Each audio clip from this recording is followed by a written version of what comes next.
Okay నమస్తే ప్రస్తుతం మనతో పాటు ఓయూ నిరుద్యోగ జేఏసీ ఓయూ సురేష్ యాదవ్ మనతో పాటు ఉన్నాడు. అన్న చెప్పండి, ఒకవైపు అరెస్టులు, ఒకవైపు ఉరికిస్తుర్రు, ఆ లోపల నిలబెట్టి దాహం అని ఇందాక కొంతమంది నిరుద్యోగులు కూడా దాహం వేస్తుందని చెప్పేసి అన్న నీళ్ళు ఇచ్చే పరిస్థితి కనిపిస్తలేదు. ఎట్లా చూసుకోవచ్చు అన్న ఇవన్నీ?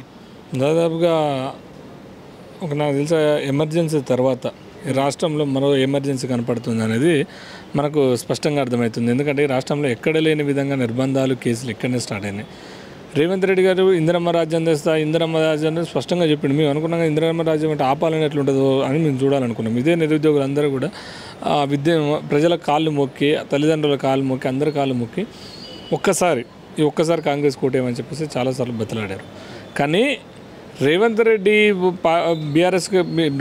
ఏం చేస్తుండే, బీఆర్ఎస్లో జాయిన్ అయినటువంటి రాళ్లతో కొట్టమని చెప్పినటువంటి ఇదే రేవంత్ రెడ్డి బీఆర్ఎస్ లీడర్లను మొత్తం కూడా పర్సంటేజ్ తీసుకొని జాయిన్ చేసుకుంటున్నాడు. ఇంకో విషయం ఏంటంటే అర్ధరాత్రులు, అసలు బాధ ఏంటంటే అర్ధరాత్రి కండువాలు కప్పించుకుంటున్నటువంటి రేవంత్ రెడ్డి ఒక్క పూట డే పూట అర్ధరాత్రి వద్దు, మాకు గంట సేపు ఉదయం పూట మాతో డిస్కషన్ చేయరాదు, మాతో మాట్లాడరాదు.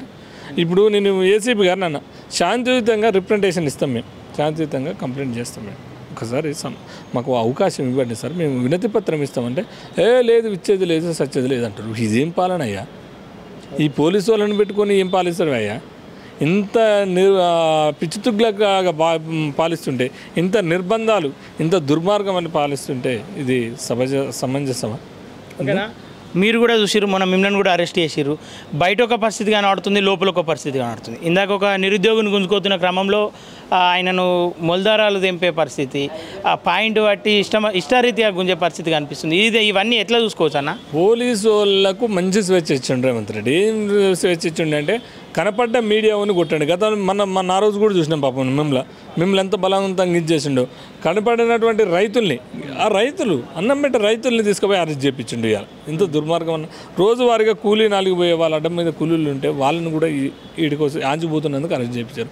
ఈ రాష్ట్రంలో ఎక్కడ లేని విధంగా 20,000 మంది నిరుద్యోగులను అరెస్ట్ చేసి క్రెడిట్ పొందిన దుర్మార్గుడు ఈ రేవంత్ రెడ్డి. ఎందుకు ఇంత దుర్మార్గం? ఏంది? అధికారం శాశ్వతం కాదు కదా. ఈ అధికారం వేసుకొని చచ్చిపోవు కదా. ఈ అధికారంతోనే శాశ్వతంగా ఉండవు కదా. 5 ఏళ్ళు నీ కాలం పోయి ఇంకో 5 ఏళ్ళ తర్వాత నీ పరిస్థితి ఏంది? కుక్కలు చింపిన ఇస్తారాక నీది.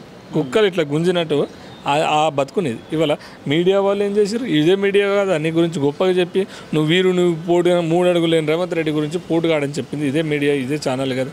వీళ్ళ మీద, మీ మీద కూడా ఎంత దుర్మార్గం, మా మీద కూడా నువ్వే కవర్ చేసినావు కదా, ఎంత దుర్మార్గం. నేను ఇది ధర్నా మద్దతు ఇద్దానికి వచ్చిన, నాకు పల్లరాజేశ్వర రెడ్డితో సంబంధం లేదు, మమ్మల్ని అరెస్ట్ చేయాల్సిన అవసరం కూడా లేదని చెప్పినా కూడా బల్మీకి బట్టలు చింపి తీసుకుపోయి అక్కడ వేశారు. ఇంత దుర్మార్గం అన్న, ఇంత నీచమైన పాలన, ఇంత చేతగాని పాలన రేవంత్ రెడ్డి సర్కారుగా చూస్తుంది. మేము పర్మిషన్ ఇవ్వంటున్నాం, మేము ఓకే ముట్టడి పిలుపునిచ్చినాం, శాంతియుత ఒక వినతి పత్రం ఇవ్వమంటే ఇవ్వట్లేదు. ఎందుకు ఇది? మరి మా గురించి ఎవరు మాట్లాడాలి? గ్రూప్ 2 గ్రూప్ 3 పోస్టులు పెంచుతానని చెప్పింది కాంగ్రెస్ గవర్నమెంటే. అదేవిధంగా మెగా డిఎస్ వేస్తానని కాంగ్రెస్ గవర్నమెంటే, కాంగ్రెస్ ఆ రోజు ఎన్నికల మేనిఫెస్టోలో. ఇన్ని చెప్పినటువంటి మీరు ఎందుకు చేత కావట్లేదు? మీ వల్ల ఎందుకు కావట్లేదు? మీరు ఎందుకు చేయలేకపోతున్నారు? ఒకవేళ చేత కావట్లేదంటే క్షమాపణ చెప్పండి. ఎందుకు మమ్మల్ని చంపుతున్నారు? ఆగమాగం చేసి అన్నం పెట్టుకొని, ఆగమాగమైనటువంటి విద్యార్థులు అన్నం పెట్టుకొని, సద్దులు పెట్టుకొని గ్రామాలలోకి వెళ్ళి అమ్మని దండం పెడతా, కాళ్ళు మొక్కుతాం, మేము చచ్చిపోతాం, ఈసారి కేసీఆర్ వస్తే మేము అంతా చచ్చిపోతామని మేమంతా ప్రచారం చేసినాం. ఒక్కడు కూడా ఈ దొంగనా కొడుకులు కాంగ్రెస్ వాళ్ళని చూసి, ఒక్కరి ముఖం చూసి కూడా కాంగ్రెస్ కోటేయలేదు ప్రజలు. అయ్యో విద్యార్థులు చచ్చిపోతారట, అయ్యో బీఆర్ఎస్ వస్తే మరోసారి విద్యార్థులు చేస్తారు, మమ్మల్ని చంపుకుంటారో సాదుకుంటారో అమ్మలారా అవ్వలారా అని చెప్పేసి ఈ నిరుద్యోగులు పిలుపునిచ్చారు. ఈ రాష్ట్రంలో మమ్మల్ని బతకాలంటే బీఆర్ఎస్ ఓడిపోవాలి, మేము చావాలంటే మళ్ళీ బీఆర్ఎస్ కోటేసుకోండి అని చెప్పేసి నిరుద్యోగులు మేమంతా పిలుపునిచ్చినాం. వాళ్ళని చూసి ఓటేసినందుకు ఇదే నిరుద్యోగుల్ని చంపేస్తారు వెళ్ళి. ఇక చూడు ఎంత డిప్రెషన్ గురవుతారు, ఎంత ఆగమవుతున్నారు, వాళ్ళ జీవితాలు ఏందో, వాళ్ళ వ్యవహారం ఏందో అర్థం కాక చాలా దుర్మార్గమైనటువంటి పరిస్థితుల్లో ఇక్కడ ఉన్నదనేది గవర్నమెంట్ మీద. ఓకే నన్ను కొంతమంది నిరుద్యోగులను తీసుకొని నిన్న తీన్మార్ మల్లన్న కలిసినావు, అటు పైడి రాకేష్ రెడ్డిని కలిసినావు. తీన్మార్ మల్లన్న ఎలాంటి భరోసా ఇచ్చిందన్న? నాకు తెలిసి తీన్మార్ మల్లన్న ఉండకపోవచ్చు పార్టీలో. ఎందుకంటే రేవంత్ రెడ్డి ఒక నియంత, కేసీఆర్కి మించిన నియంత అయిండు. కేవలం బడాబాబుల్ని, కేవలం దుర్మార్గుల్ని, కేవలం దోసుకుని కాడ పర్సంటేజ్లు తీసుకున్నట్టుంది. ఢిల్లీకి 17 సార్లు పోతే 1700 కోట్లు పోయినాయి. పోయినప్పుడల్లా 100 కోట్లు పోతున్నాయి. ఢిల్లీకి 17 సార్లు పోతే 1700 కోట్లు పోయినాయి ఢిల్లీకి. సో ఇవన్నీ చూసి దాంట్లో ఉన్నటువంటి ప్రజలు ఇప్పుడు కాంగ్రెస్ ఎమ్మెల్సీ ఎన్నికైనటువంటి మల్లన్నకు కాంగ్రెస్ పార్టీ కోసం సింబల్ కాదు, అది స్వతంత్రం, అది సింబల్ కాదు అది. సో టిక్కు పెట్టుకునేది. సో ఇవన్నీ చూసినాక మల్లన్న లాంటి వాళ్ళు నాకు తెలిసి కాంగ్రెస్ పార్టీలో అయితే ఉంటాడని అనుకోవట్లేరు.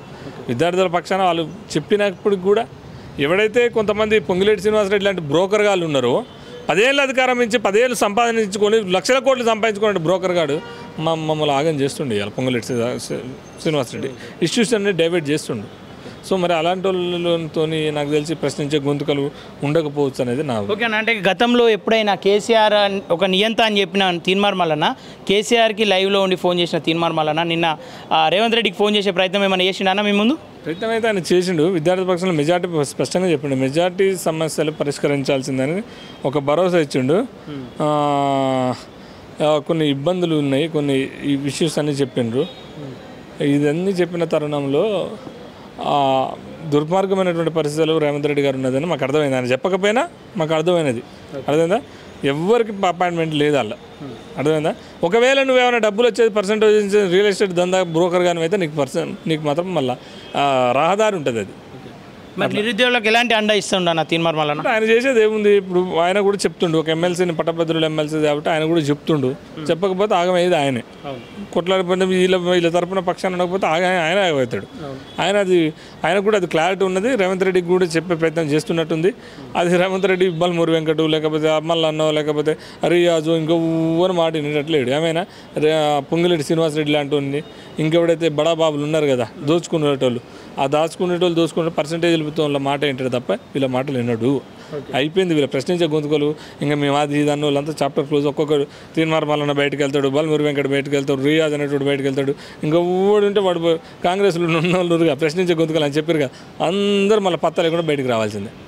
మల్లన్న బయటకు వెళ్తాడా లేదంటే తీసేసే ప్రయత్నం ఏమైనా చేస్తుందా ప్రభుత్వం? ఇక అది మనం ముందు చూస్తాండి. ఇప్పుడు అది మనం డిసైడ్ చేయలేం. కాకపోతే మనం మెయిన్ ఇష్యూ అయితే ఇది. ఓకే ఒక లాస్ట్ ఒకటి, ఇప్పుడు ఎవరు సాధారణ ప్రజలు కూడా తిరిగే పరిస్థితి ఇలా కనిపిస్తలేదు కదా, అది ఎట్లా చూసుకోవచ్చు మనం? ఇప్పుడు సాధారణ ప్రజలు కూడా ఇట్లా నడుచుకుంటూ పోతే వాళ్ళని అరెస్ట్ చేసే ప్రయత్నం చేస్తారు, లేదంటే ఎట్లా? ఇందిరమ్మ రాజ్యం 3 రంగుల జెండా బట్టి ఆయన పాటలు ఉన్నాయి కదా, సామాన్యుని అరెస్ట్ చేస్తారు. అడ్డం మీద కూలీలుగా ఆ రోజు ఇలా కూలికి పోదామని పోతారు కదా పాపం కామన్గా, వాళ్ళని కూడా తీసుకుపోయి చేయలేదు. ఆ పోలీస్ స్టేషన్లో కూర్చోబెట్టి ఇప్పటికీ వదిలిపెట్టలేదు. వాళ్ళకి అన్నం కూడా పెట్టలేదు, మంచినీళ్ళు కూడా ఇవ్వట్లేరు. బయట వాళ్ళని నీకోసం కావాలి కాస్తారు. మరి ఏంది పరిస్థితి? బుచ్చు ఏం మిక్తారన్న పోయి తీసుకోమంటే వేస్తారు, లేదంటే జైలుకి పంపుతారు. ఏమైతే రేవంత్ రెడ్డితో బుచ్చు అవుతుందా? ఇప్పుడు వాళ్ళంతా కావాలి ఇప్పుడు అని ఏమవుతుంది? ఇదేమవుతుంది అంటే అరెస్ట్ చేస్తారు, లేకపోతే జైల్లో పెడతారు. ఈ విద్యార్థుల కోసం సర్దానికైనా సిద్ధమే కదా, నేను బాగా జాబ్తో సర్దానికైనా సిద్ధం, భయపడేది ఏం లేదు. ఓకేనా, థ్యాంక్ యూ.